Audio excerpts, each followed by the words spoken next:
அனைத்து நண்பர்களுக்கும் வணக்கம். நீங்க இப்ப பார்த்துட்டு இருக்கிறது காளிப்பட்டி கந்தசாமி திருக்கோயில் தான். ஆமாங்க. வருகிற 1/2/2026 தை 18ஆம் தேதி தைப்பூசம் வருதுல்ல. அந்த தைப்பூசத்துக்கான சிறப்பு ஏற்பாடு தாங்க மிக பிரம்மாண்டமான முறையில நடைபெற்றுக் கொண்டுள்ளது. ஆமாங்க. தேர்க்கடை, அனைத்து கடைகளும் இங்க இருக்கு. அதுக்கான வேலைகள்லாம் நடந்துட்டு இருக்கு.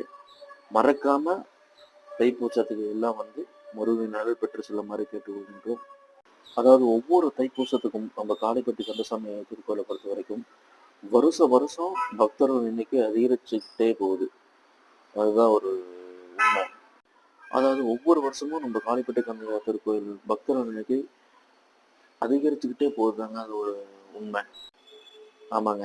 நம்ம காளிப்பட்டி கந்தசாமி கோயில சிறப்பு என்னன்னா, அதாவது மற்ற கோயில் மாதிரி இங்க வந்து விபூதி கிடையாது. அதாவது திருநீர் கிடையாது. அதாவது நம்ம இங்க கொடுக்கறது என்னன்னா சாம்பல்.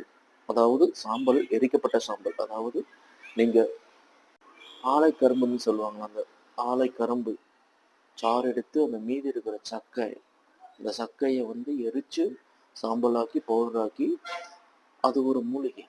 அதுதான் நம்ம இந்த காளிப்பட்டி கந்த திருக்கோயிலில் திருநீராக கொடுக்குறேங்க.